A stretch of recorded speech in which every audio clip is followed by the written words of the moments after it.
Friends, Romans, countrymen, lend me your ears. Hello. This is the MC Lars podcast. It is June 8th, 2020. This is episode 93, part 2 of my 2-part series on the Rondo Brothers. This week I talked to Brandon, and Brandon and Jim are very different, and you'll see through their, just basically how they answered the questions. You'll see how they're different, but how they complement each other. And I like this episode because it shows how Brandon is very versatile and energetic. And he reminded me that I linked Hoodie Allen with them back in the day. Hoodie Allen, who's a rapper, an East Coast rapper who kind of does like pop rap stuff. I don't know if any of you have heard of him, but he does have a lot of social media followers and he gets a lot of plays. And it kind of all started with an introduction I made between the Rondo Brothers and him. So I found the old email where Hoodie Allen, where a friend of ours, actually, wait, what? Charlie was like, hey, you should see, can you link my friend Hoodie Allen with like a producer in the Bay Area? And so I linked them. The rest was history. So that was cool. I didn't realize, I hadn't put it together what had happened with that story. But that's what the music industry is about. Helping people, connecting people, keeping it moving. And the Rondo Brothers definitely pay it forward. I want to shout out the Patreon Larsians for keeping this industry alive, the MC Lars content industry. Shout out to the old ones, Maverick, Joe, and Jaron. And shout out to the new ones, Ryan, Aaron, and Browse Cello. Thank you for signing up. If you sign up for the MC Lars Patreon, not only do you get 2 new songs a month, you get, if you donate at the $10 a song level, you get an exclusive pin pack, art, and of course, you get access to the entire MC Lars discography, some of which is not on Bandcamp, like rare, old stuff. I am doing the Marvel Cinematic Universe, of course, and I'm doing my Spider-Man song this week. And then what next? Oh yeah, Doctor Strange. So, and I'm coming to the end of my MCU catalog. So there's a few different series of songs I'm going to do. I think I'm going to do my Lars Wars album, which is something that I've been wanting to do for a while, which is a song about every movie in the Star Wars canon, including the Christmas episode, the holiday episode, including The Mandalorian, including the Clone Wars. It's going to be a big project. So I think that's going to be the next one, Lars Wars, which is like the MCU thing was like a double album where you get a song, 2 songs a month, and these albums aren't available elsewhere. So you want to sign up for that flavor.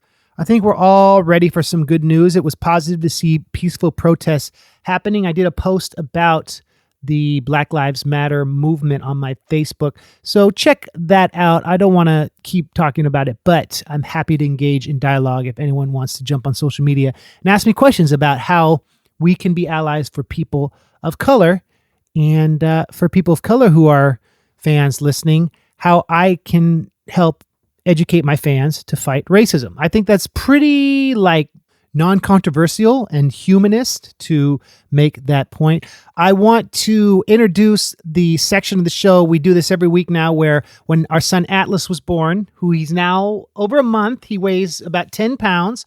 He's doing great. He had a rough night last night, so I was up with him most of the night. And then shout out to my awesome mother-in-law, Barbara, who comes in the morning and helps out so I can get a few hours sleep in the morning. But anyway, when Atlas was born, I posted the Google Voice number so y'all can leave messages. This is a message from Daria, who is a friend and fan I've known for years, who has a really great Letterboxd account. She watches all sorts of movies. She's a cinephile. She's a pop culture expert, and she left this really sweet message for our son. So this is a section called Letters to Atlas. Here we go. Is he sleeping? Is he pooping? Just checking in. How's a little boy doing? These are some messages that you left. Wishing our little baby boy the best. Now it's time for Letters to Atlas. Please leave a message after the tone. Hey, Lars and friends. This is Daria calling. I saw a post saying to leave a little message for Atlas when he gets older, and I've been getting so emotional seeing all these posts because, you know, if I could say anything to Atlas when he gets older is, you know, your dad helped me grow up in a lot of ways. I've known him for about 10 years now, from when I was 12 years old on to me being an adult now. And now that I have, you know, my own life, my own home, my own family, I look back and think that having your dad around me growing up really helped me shape me into a person I am today. You know, I didn't have many role models to look up to or people to lead me in the direction that I needed, and I just can't imagine the person I would be today without your father being there to give me so many opportunities and words of wisdom and just the direction I really needed in life at the time that I really didn't have anybody. So you should be really lucky that you have such an amazing person around your life. And with him being your father, you kind of get all of us as family too. When you get older, if you ever need someone to talk to about any weird, obscure, weird film stuff, you know, I'm always here, Atlas. And I just want you to know that you really do have people that love you and care about you. And I'm one of them. Your dad's one of the greatest people, and he's given me a lot in my life. And I couldn't be more thankful for everything. And I hope you come to know that as well. I'm jumbling all over myself. I just got off work, but I just want to let you know that I love you. I love your dad. I love your mom. And I'm sending all the love here from Illinois to you guys. Bye. Thank you, Daria. That's so sweet. That means a lot. And thank you for taking the time to call in. Okay, what else? I have an album I made about Bible songs that's coming out in a few weeks. 10 songs about like my favorite books and stories from the Bible. It's not religious. It's more kind of looking at the Bible as a literary text. So check that out. That's coming out in a few weeks. The Patreon supporters are going to get it before everyone else. And Revenge of the Nerds 2, featuring Frontalot, Mega Ran, Sky Blue, Lexa Lexicon Artist, former Fat Boys, Beefy, Whitey Cracker, Mega Ran. Did I mention him? Yes, I did. Who am I forgetting? Schaefer the Dark Lord. Anyway, there's a lot of rappers on this jam, and the song is on Spotify. It's on Bandcamp. Revenge of the Nerds Part 2. It's our COVID-19 collab, internet collab. But speaking of collabs, let's get into it. This is my interview with Brandon from the Rondo Brothers right here on the MC Lars podcast. Yeah.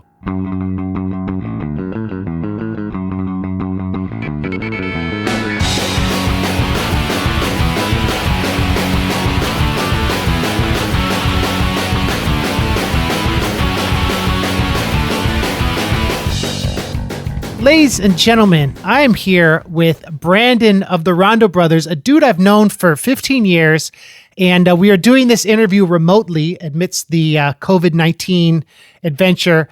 So talk to me about, like, how has everything been recently? I know you are a father and an artist and a entrepreneurial man. Like, how has the corona affected you in recent times? Well, so I'm a really optimistic person. So I'm always thinking, really positively. Sometimes I'm optimistic to a fault. So it's been good. This is as an overarching intro. It's been good to have Sarah, my girlfriend of 10 years as of Tuesday. We had our 10th year anniversary. And just side note, we went, actually, I'll get back to that a little later because it's a little bit more of a surprise if I give you some build up to it. Anyway, she's been like super attentive to all the news and all the briefings, whether it's the government, the federal government, the local government, the state government. She's been watching all that stuff. So she's like been totally keeping me up to date as to like all the new precautions, all the new measures that are happening. Unfortunately, some of the bad news, right, with the deaths and different people sort of out of commission. But yeah, we've been here at the house. I own a small bakery in the Mission called Mission Minis. Mission Minis, obviously, based off the mandate to shut all non-essential businesses, temporarily shut. We shop at a place called Restaurant Depot, which is kind of like Costco, but for like restaurants. So you can get like massive things of cheese, or you can get like a 50-pound bag of onions. You can even get a whole cow at Restaurant Depot. And when you're in there, you see a lot of people shopping that have Chinese restaurants or Mexican restaurants, or just you can tell, like you can see your neighborhood restaurants shopping in there when you're in there. And one thing we did when the bakery decided to temporarily shut was we opened up sort of a shopping cart to all of our employees, and everybody sort of mixed and matched and was able to sort of make a big last purchase from Restaurant Depot. They're still open because restaurants are essential that are doing delivery and pickup and handoff or whatever. So but we didn't really want to go to Restaurant Depot a bunch. It's a little like touchy. Your shopping cart is all huge and there's a lot. It's clean as they can be, but anyway, we want to shelter in place, right? So we did a big shopping there, and we shared a ton of stuff with a ton of the employees. So if someone wanted, avocados, no one's going to get a box of avocados, but it'd be cool to get that box and share it with 6 of us. So we put together care packages for all the employees at the bakery. The bakery shut. Both kids are homeschooled, or not homeschooled, but computer schooled. Rowan, the 4-year-old, he kind of goes back and forth on liking it and not liking it as much.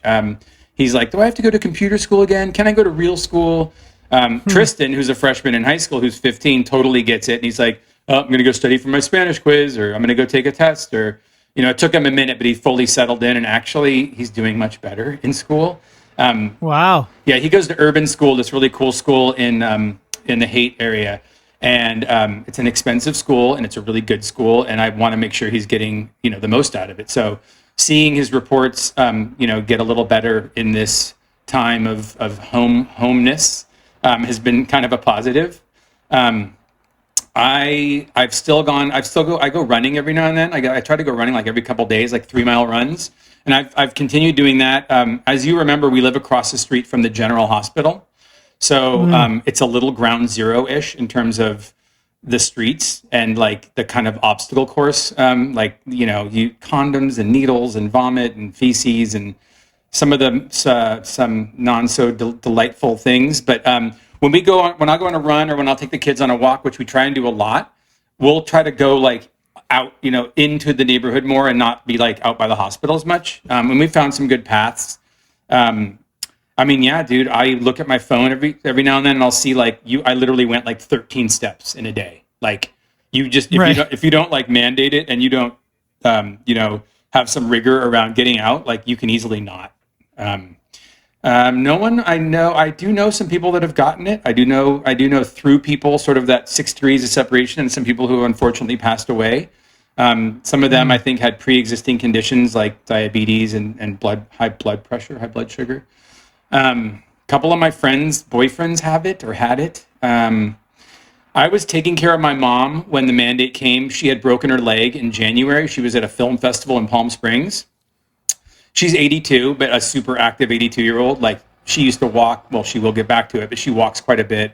She's pretty active. So when she broke her leg, she needed me to help, make food and, help her with getting things she needs and even some bathroom stuff. So I was down there literally when this thing hit.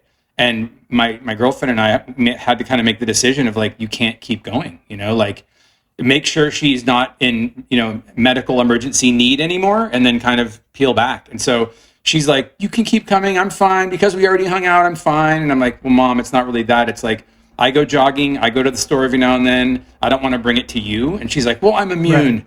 Yeah. She's like, I'm immune to it. I can't get it. I'm immune. And I'm like, how are you immune, Mom?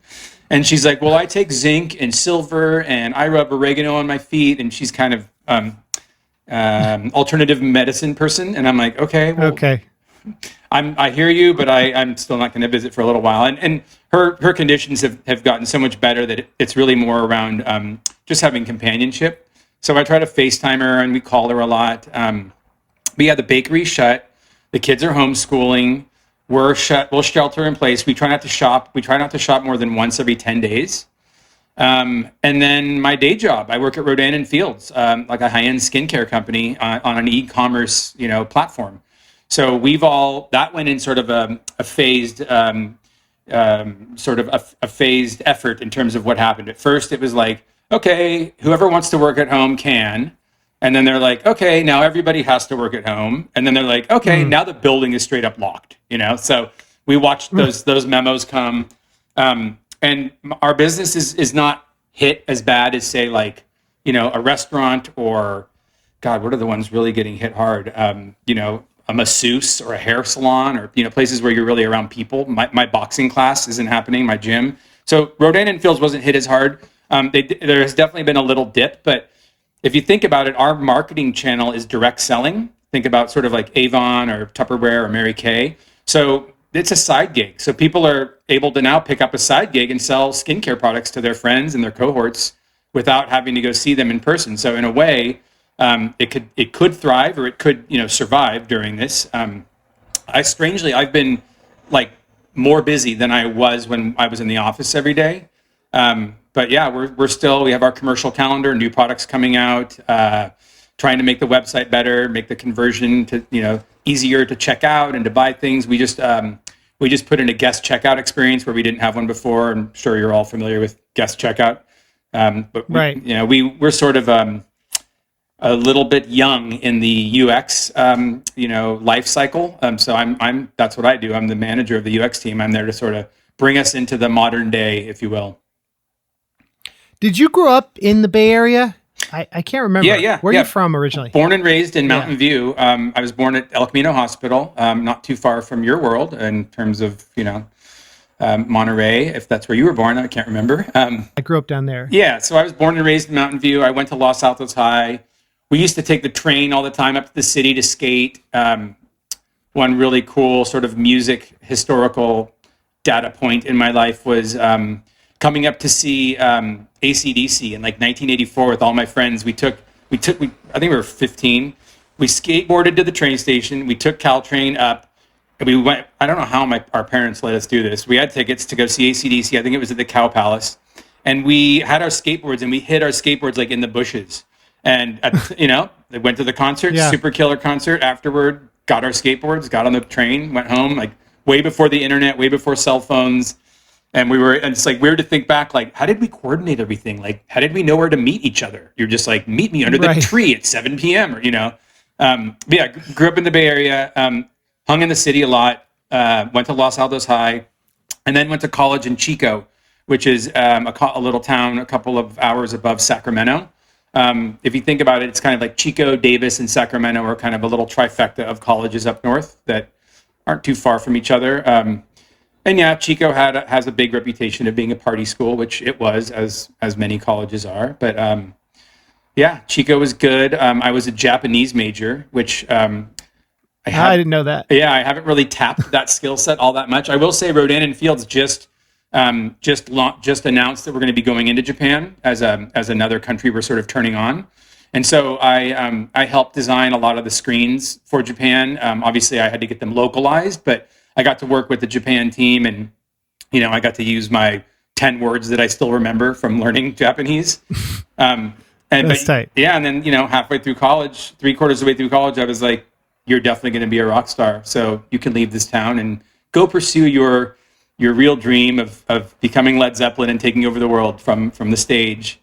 So I did not actually graduate college. Fun fact. When did you meet Jim? Was it like around that time or? Not too far after. So we all decided to leave Chico and move to San Francisco. Obviously, this would be like a better city to come out of than Chico, right? Although good friends Mother Hips totally kind of came out of San Francisco, and they're still alive and thriving today. Sort of a Cali soul band, almost a little like jam bandy. I don't know if you heard of them, but yeah, Mother Hips came out of Chico. But we decided to come to the city. We thought this would be the place to kind of make our noise. And the really popular place to play here at the time was called the Paradise Lounge. And the Paradise Lounge was awesome because it had 3 stages. And the people that booked it were like really like artist focused, and the owners were really artist focused. And when one stage was getting ready, the other stage would just be finishing up, and then another stage would be kind of on deck. So you kind of had music happening throughout the night. And we, that was the place to get into. So we'd play this little place called Brainwash, which was like a laundromat. Or when I called Paradise Lounge, I said, hey, we want to get a gig here. And they said, well, can you bring 50 people? The same old spiel, right? Or can you bring 100 people or whatever? And I was like, not quite. Maybe we could bring 15 people and my mom and dad will come. And so they gave me some ideas as to where to sort of build up our crowd. And those places at the time were the Boomerang, the Brainwash, and Hotel Utah. And I'm sure some of you listening to this will be familiar with those. I think the Boomerang turned into Milk Bar. It's across from Amoeba in Upper Haight. Hotel Utah is still there in some sort of incarnation. And then Brainwash closed, unfortunately. It was pretty cool because they would do like comedy, they do bands, and they had a killer cafe, and you could do your laundry there. So it seemed like a good resource. But we did what they said. We went and built up a crowd. And then we called Paradise again, and we finally got in, and maybe it was a Tuesday night. But sort of long story short, as our relationship with the Paradise Lounge grew and grew, they hired a new booker, and that happened to be Jim Greer. So Jim would book my band at the time, was called JoJo. And Jim would book JoJo, and we of course wanted to be his friend because he was the booker, and so we would kind of make time to connect with him or get lunch or something, and I mean not selfishly but also sort of selfishly, and then we would come up to his office there, and he would show us these big boxes of tapes, and he would literally like listen to tapes all day long and make these like use a Rolodex and make little entries for all the bands like Blue Period, Spencer the Gardener, the Cardiff Reefers. Just that you see all these bands, whether they're like a reggae band from San Diego or some original band from the area or coming from out of town. and you'd see all the Rolodex, and it would say, vocals sound kind of like this or that, or these guys are super punk, would pair well with blah blah blah. And that's what he did. And I was like, that's really cool that you do that. And you guys actually take the time, and you're not just booking your friends or whatever, right? But we met him. We met him at Paradise because he was the booker, and then we just knew he was a multi-instrumentalist. Our band did, and we were like, dude, you should come play like Rhodes or Wurlitzer on a song one night when we're playing Paradise. And I guess slowly but surely we became sort of musical friends as well. So he would come and sit in on sessions when JoJo was recording albums. He would come sit in with us on stage. And then he had a ton of bands. I remember one called Visitor Jim, where everybody in the band was named Jim, including obviously Jim Greer. Right. He had a ton of bands, and he did a ton of really cool, innovative stuff. I remember he just loved playing and loved performing and loved.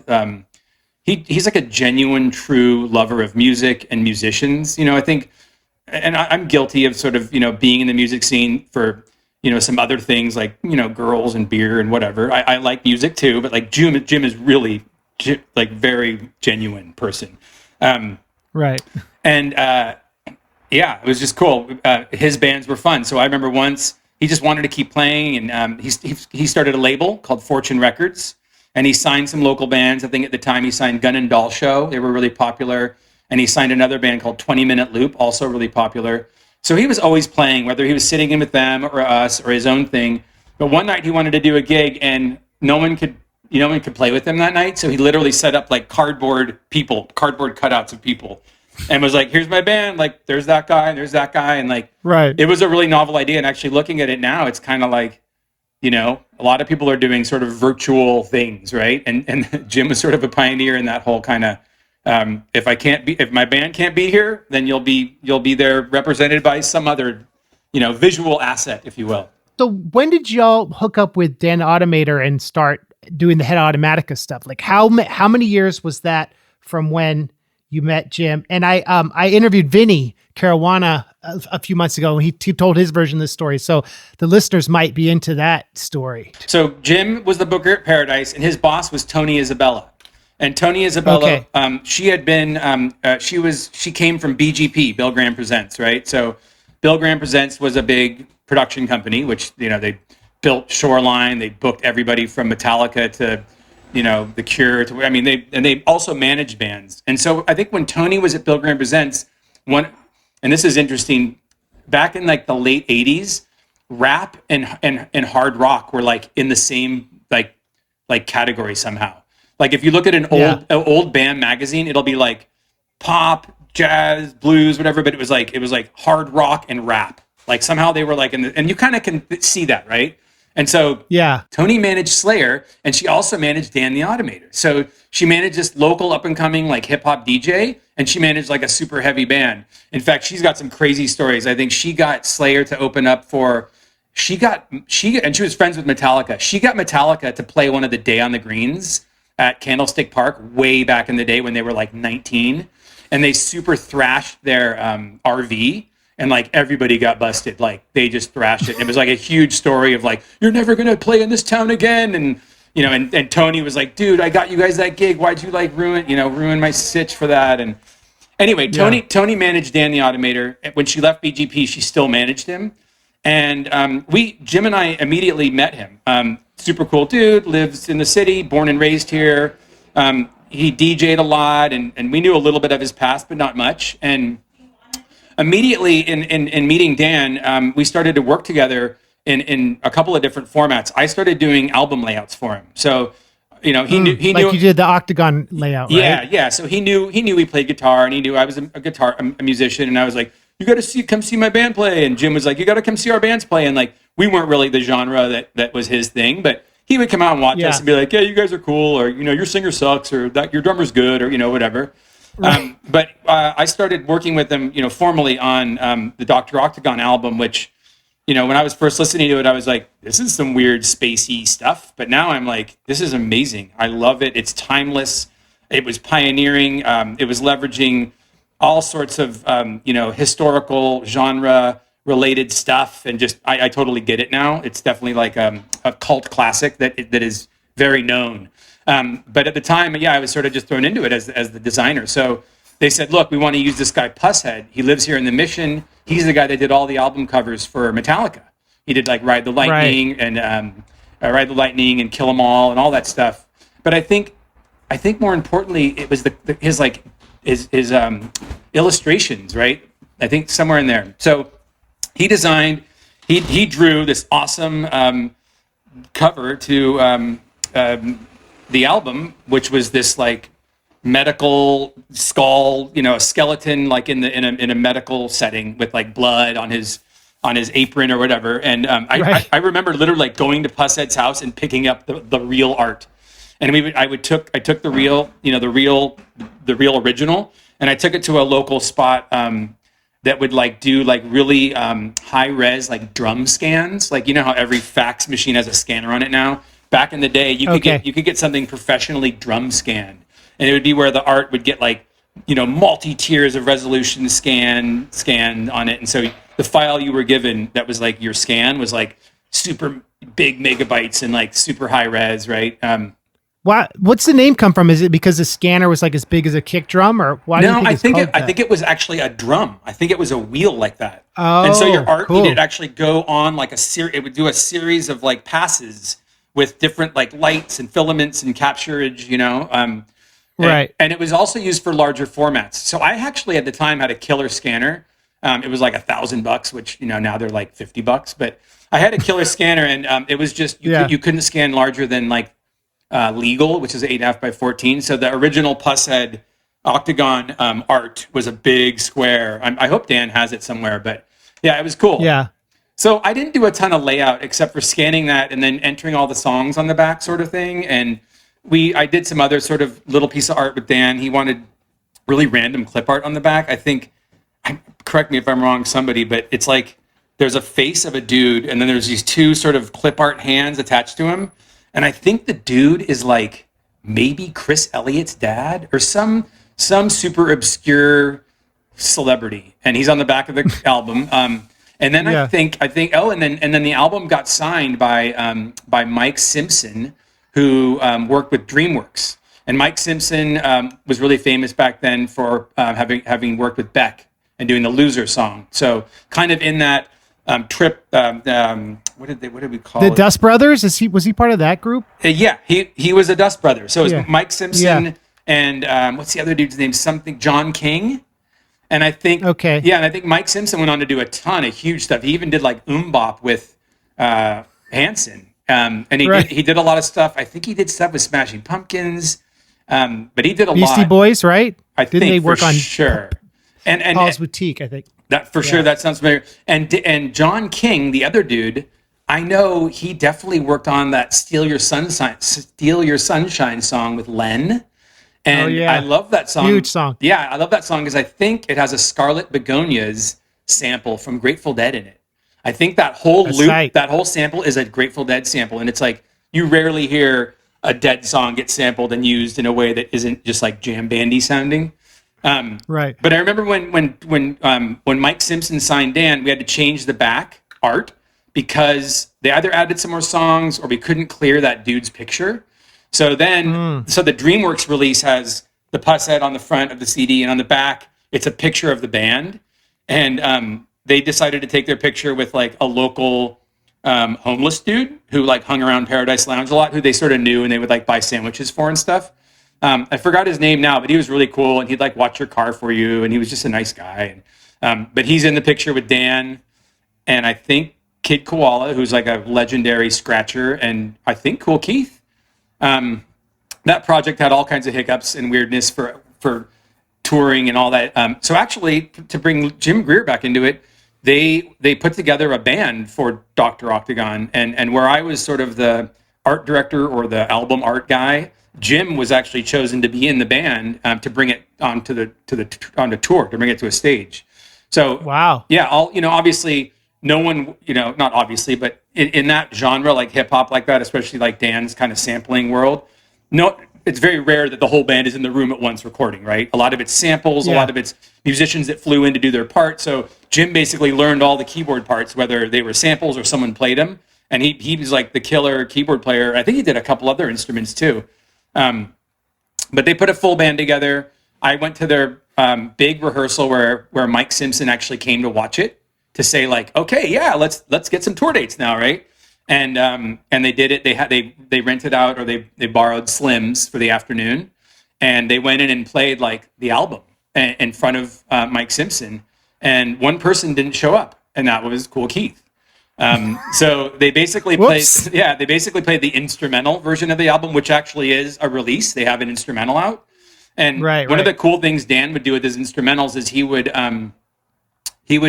would fortify them with more music. So it wasn't just vocals off, like bounce it. It was like vocals off, but then add all this other rad, colorful instrumentation. So and some of the band kind of remembered or knew those parts. So it was actually kind of like watching the live instrumental. But needless to say, yeah. They did that with the Deltron record too, I remember. Yep. He had an instrumental release. Yep, and Lovage. Yeah. I think Dan picked that up somewhere early on in his career that was a dope thing. Probably from being a DJ and wishing more albums were instrumental when you're playing and you're like mashing stuff up, or you're trying to put some old, sultry singer over some new beat or something, right? It's cool if the other one doesn't have a vocalist on it. But needless to say, that band never actually toured, and the Dr. Octagon project never actually, or back then it never toured. It might have eventually toured like years later. But Jim and I started to get, work more closely together. And eventually Dan started to bring me into the studio and Jim into the studio to just not only like learn the albums and then play when they were doing live shows, but actually be on the albums. And so the same way that someone might sample like a Jimi Hendrix riff or a James Brown riff, he was like, I don't want to pay for that. Like, Brandon, why don't you come in and do like a little wah-wah, thing, or do a little, or play a little chord, and I'll weave that in, and then I don't have to clear samples. And he did the same with Jim. He's like, hey, Jim, come play a little piano frill or a little melodica or something. And so Jim and I started to work together more and more in that aspect. And that was probably around like 98, 99, maybe 2000. And then still Jim and I had our own bands. Some of Dan's bands would go on tour. So right around now, I think, is when Deltron might have happened. And I went out with the Deltron band, so I was on the record, and then I went and did my parts live. And I think Jim might have been in that band too. And then there was another band called Lovage, which was with Mike Patton and Jennifer Charles. Mike Patton from Faith No More and Mr. Bungle. Jennifer Charles was from Elysian Fields. It was sort of like just fire and ice. Like, she was this quiet, like pin drop, everybody quiet, I'm gonna sing singer, and he was this like operatic, like whoa, like gnarly, and it was really cool actually on stage. But how did it work? It was Mike Patton came out on stage and he had his keyboard set up over a big speaker, like a big amp, and he was doing theremin and just playing radio stations and just doing noise, and then being like Mike Patton noise, all that, and like all the beats were coming out of the speaker, and then like, I might be wrong about this, but I'm pretty sure. And then like a couple minutes into the show, like the speaker opens up and it's like Roselle was doing all the beats. And then the rest of the show is like him not hiding in the speaker. But then, so in working with Dan like that and being on these albums, and just Jim and I were kind of always in the studio with him. One day he was like, I think this was around 2003. So Octagon had happened, Deltron had happened, Lovage had happened. And Dan was starting to get hired out because of these great records by bands. And so one of the bands that was inquiring about working with him was called Galactic. And they're kind of a jam funk band from New Orleans. They sort of picked up where the Meters left off in terms of playing a lot of festivals, touring all over, like super tour dogs, really great musicians, like really leaned in on like heavy musicianship. They were like, hey Dan, we've been listening to some of your new records. They're super modern. They have a modern feel to them. A lot of people that would have produced a band like Galactic would have been more kind of traditional 70s, 80s producer types. So I think they were trying to sort of make a splash or make a move into a more modern direction and sort of enter that sort of DJ culture or even like beats culture, hip hop culture, which made sense because their singer at the time, his name was Houseman. I think is Theral Declue is his real name, had sort of a great kind of charisma and stage persona. And I think a lot of what they were doing, they had a lot of guest artists, really lent to a more collaborative, world. And so they were talking to Dan. And so long story short, they decided to work with Dan, and they hired him to do a record. And Dan was like, hey guys, normally you guys come and play on my records. This time I want you to come actually help me with some of the production.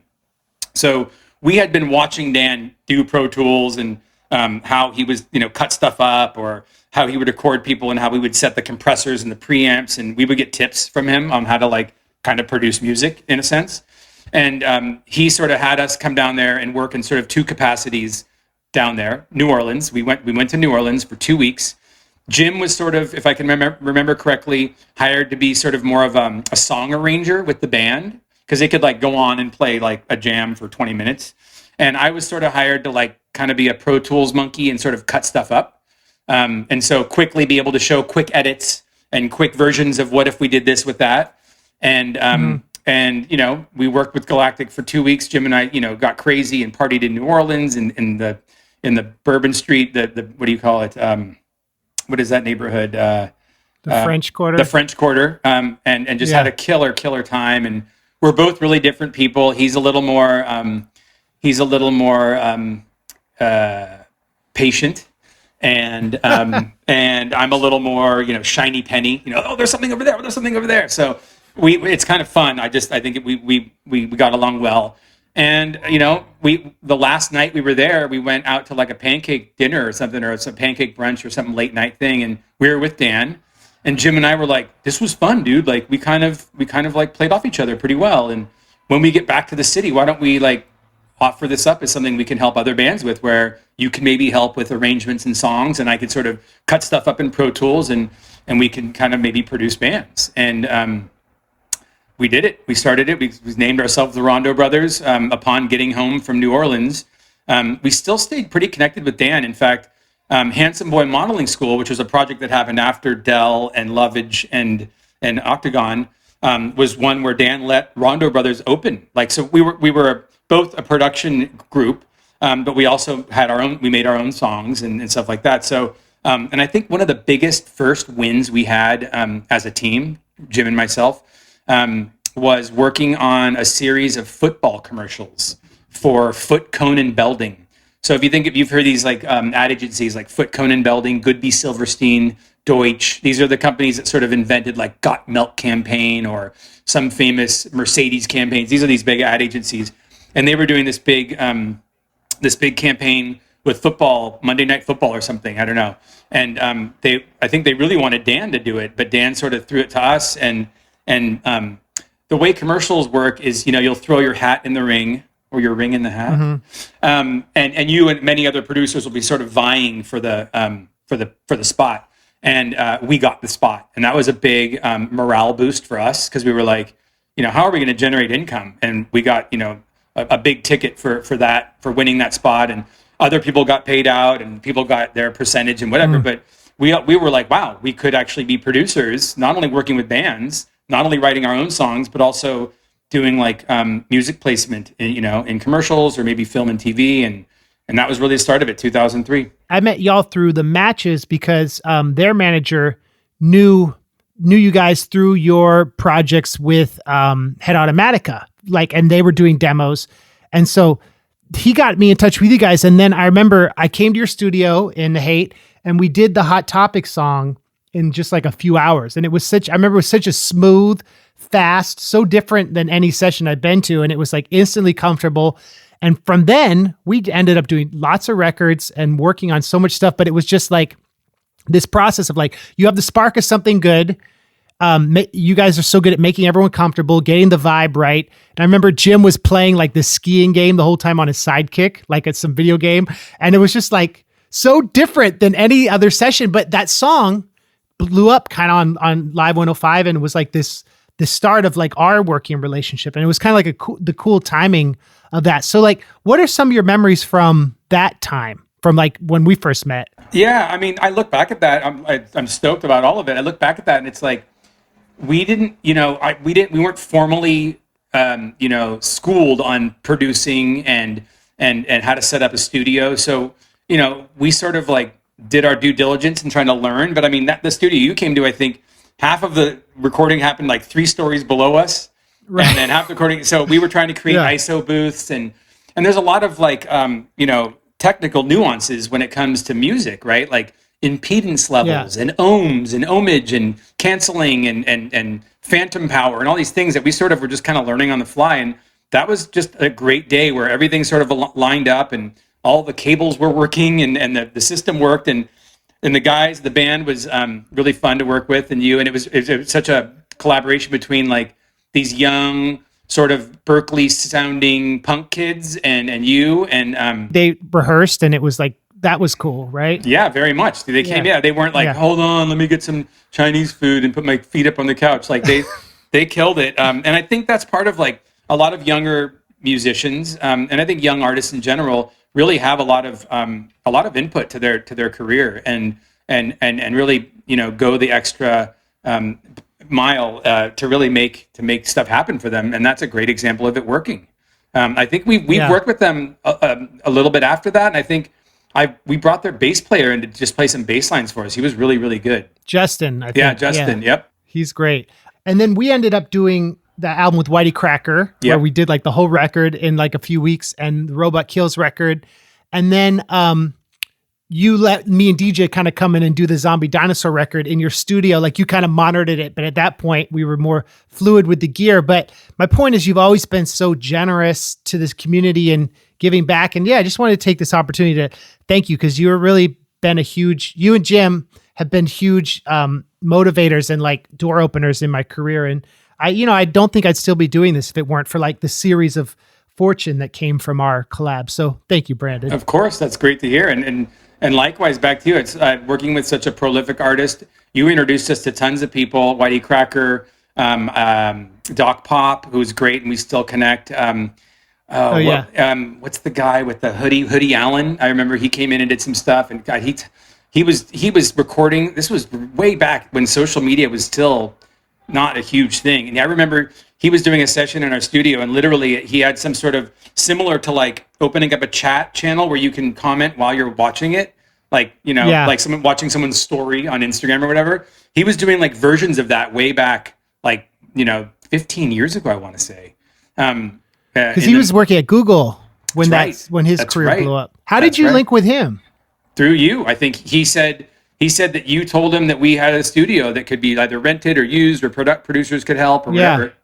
And to your point, once we were comfortable with people and we felt like they weren't going to, rip us off, and they were sort of our friends, like there was no harm in sort of letting people, run some of their own stuff or record a little. And I think the way you and DJ did, and we would try to come in and give our 2 cents or clean some stuff up, or maybe massage a beat here or there. But that was great. I love that. And we would still be doing. And that what you just mentioned is really what Jim is still doing today. Jim is still very much developing artists, very much doing with new artists today what we did with you, sort of in a younger, early time in their careers, and really trying to drive them into different really positive directions. And similarly, I think I see pictures he's posting, and I chat with him frequently about so-and-so coming in and, tracking some guitar on their own or whatever, it's all good. Yeah. It's all good. And the crazy thing is, like, it's expensive to live in the Bay. So to have like friends who are connected there and resources, it's like you're helping artists, like, in a lot of ways, like that's changed too. It's become more expensive. And to that point, Brandon, how do you balance your music career and your creative projects with like your family life and your day job, and like or even like collabs with Jim if you have time to do that? What are some secrets to that? Because it seems like you're still grinding. Yeah, it's tough. So, I mean, I definitely don't play music as much as I did. If you walk through my house, there's a guitar over there. There's another one over there. Yeah. But, you walk through my house, there's instruments in every room, whether it's a flute or a banjo or a ukulele. And I'm definitely not like a disciplined instrument dude right now. I mean, I certainly can turn it on and off. One of my bands had a reunion maybe a half a year ago, and I relearned all our songs, and, I shredded it or whatever, if you will. Sort of give myself a B minus B plus for that performance. But I'm not recording music. I'm not working with bands. I'm pretty much family with the 2 kids and the day job. To your point, the day job is creative because I'm a designer, and that is bringing in enough salary to live in the city. And I'm running the bakery, which is also a super creative outlet. So if you look at it, I'm still curating experiences, right? So as a designer at Rodan & Fields, I'm a UX designer, which means I curate experiences. What it looks like to buy an item, put it in your shopping bag, and check out. That's an experience, right? The bakery, coming and buying cupcakes and sharing them with the party or whatever, that's another experience that I'm helping to create, right? Of course, I have lots of help in both those places, but I don't feel like I'm missing like the creative itch. You know what I mean? I'm itching the itch all the time. Would super love to get back into music, and I'm seeing. I'm slowly saving up to build a little bit of a smaller rig that I can have like kind of in this room, so I can like make beats with the kids and make little one-off songs and like tweak little remixes, because that's the stuff I really liked a lot. I love working with bands and artists like yourself, but I think I would just more go back in and be just doing stuff with me and my close little crew. I wouldn't be like opening up to like artists and rental time or whatever. I think at this point. Jim still has fully functioning, fully real production, facility. We get together every now and then and like we'll DJ together, or we'll go and play a couple songs on a stage because there's someone needed to fill 15 minutes or something, but super informal. Like, hey, what are you going to wear? I don't know, fluorescent stuff. Okay, I'll see you in 10 minutes, And what are you going to bring, Jim? He's like, I don't know, a chaos pad. What are you going to bring? I'm like, I don't know, a ukulele. Like, so, and I kind of love that. And actually, if that could happen more, I'd really be happy. But it's really, the day job, the bakery, and the kids. And music is not an afterthought, but it's definitely not where it was before. And I remember to that point, like talking about design and user experience, I remember sessions with you, the screen would always look like kind of like a pointillist painting with how you cut up the sessions. It'd always be really colorful and really like Legos. Whereas Jim would be just like, he'd be all about get it in one take. You would be like, what's cool about this? How do we do this? And like your arrangement and the way you'd lock in with Pro Tools taught me a lot, because it's like a good session has both of that. It has good takes, but organized in a way that's like designing UX for a site, or like making cupcakes. It's the visual aesthetic, and it was always interesting seeing your talent. That's very true. Similar. And Jim, we had little battles about that. He's like, dude, why are you doing that? I'm like, it just looks better when it's all justified left. He's like, where does it matter where it's justified? That's the shaker part. We can put it anywhere, And yeah, you're right. With the cupcakes, I remember, I was trying to figure out what I wanted to do in the culinary world, and it was the visual appeal of the mini cupcakes all lining up that was really attractive, versus just making like awesome beef jerky or cookies or something else. But yeah, I'm very happy. I love the family. I love my friends. I love the world. It's great chatting with you. I appreciate it, Brandon, and I appreciate how we've kept in touch. And I want to let's end with a Rondo. Is there a track, like one of your favorite tracks, or maybe something that comes to mind we'll put here at the end? Yeah, I do like the Hey Stewardess song on, because we didn't really touch on Head Automatica, but Daryl from Head Automatica, while we were in that band, both Jim and I, got Daryl to sing on some a Hawaiian album we were putting together called No Time Left on Earth. And we got him to collaborate with this girl, Samantha Stolenwork. And it's called Hey Stewardess. It's really fun, but it's just so cool that like Daryl, the hipster from Long Island, like played on the San Francisco Goofy Guys record, That's tight. Vinny actually mentioned this song, and so listeners know about it, but I've never played it on the podcast. So that's cool. Let's drop that in. Yeah, love it. And where can people follow you? Like, is there the Mission Minis social media, or like where can people get at you if they want to say totally? What's up? We're Mission Minis on Instagram. I'm Brandon Cupcake on Instagram. And the bakery has a website, missionminis.com. Who actually built the website was the guy that built Hoodie Allen's website way back in the day. I'm trying to give it a facelift, but that Hoodie Allen connection connected us with someone who can make a website. Interestingly enough, that's crazy. That's a small world. Yeah, very. Missionminis.com, Mission Minis on Instagram, Brandon Cupcake on Instagram. Rondo Brothers has a pretty active channel on Spotify. We've got stuff on YouTube, tons of videos on YouTube. One of our videos has like 1 million views. I have no idea how it got that. If maybe some bot gave it, or we got big in China or Japan someday and we didn't know. But yeah, I'm definitely around. Those are good channels. Jim's all over the place. Rondo Brothers still has a website, rondobrothers.com. We have some remixes up there. Something we did with Lily Allen, some other stuff. Still pretty relevant. But yeah. Lots of content, lots of flavor, both visual and gustatory. And Brandon, I appreciate you making time to talk, man. And yeah, thank you. It's good to see you. It's good to catch up. Likewise. Let's do this again sometime. That sounds tight. Cool. All right, here we go. This is Hey Stewardess by the Rondo Brothers. Peace.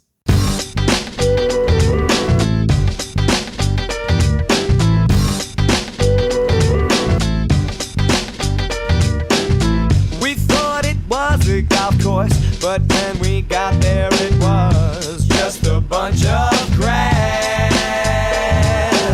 And I had one new cigarette. We tipped it in for descent. I blacked out in the sand.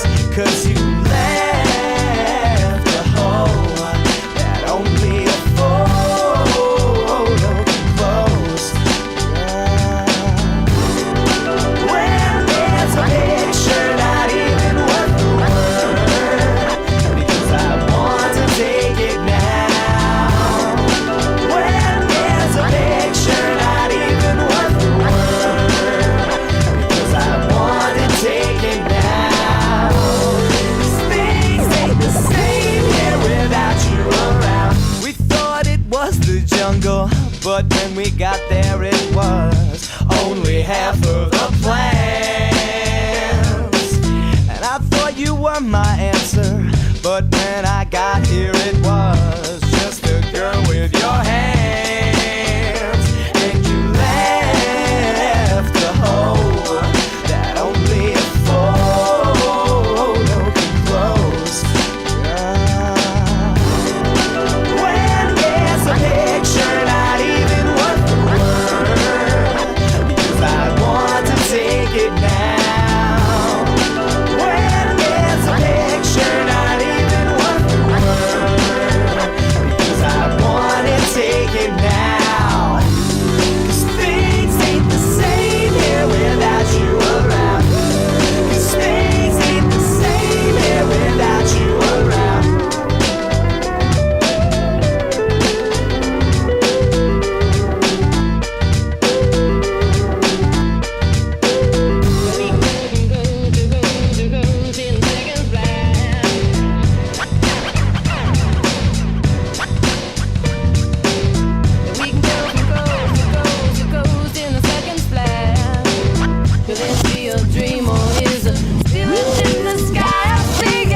Hey stewardess, what is this? Hey stewardess, did you miss my fourth candidate advance? And I ain't what I used to. I ain't quick like I used to. I fumble heater in hand. 'Cause you left a hole that only a photo can close.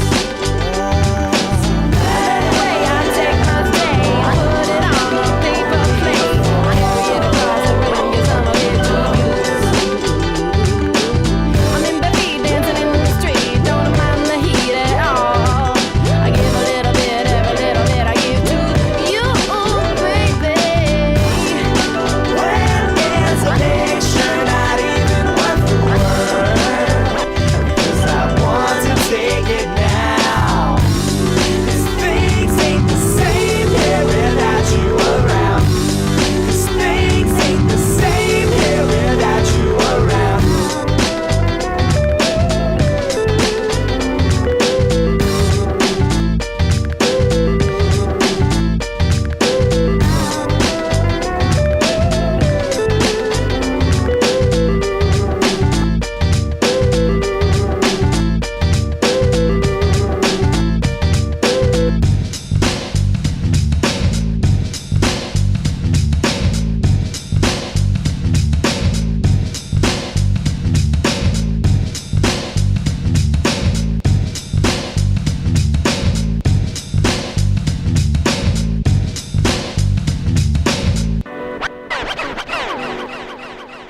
That was the Rondo Brothers featuring Daryl Palumbo from Glassjaw. That song was called Hey Stewardess. Next week, we got Akira the Don. Now, this is a dude who I've known about for years. He was my first interview I ever did was on his internet show when Radio Pet Fencing came out in the UK. He opened for Weird Science MC Chris and myself in 2011 on our UK tour when I was about to drop Lars Attacks. And Akira the Don is a straight up gangster who created this genre called Meaning Wave, and it's a really cool interview. So check that out. Thank you to both of the Rondo Brothers, and thank you to all of you for keeping it going and for your love and support. Stay safe. Black Lives Matter, of course, and we are all in this together. One species, baby. That's what's up. Thanks for listening. See you next week. Have a good week. Bye. Oh, happy summer. Chill.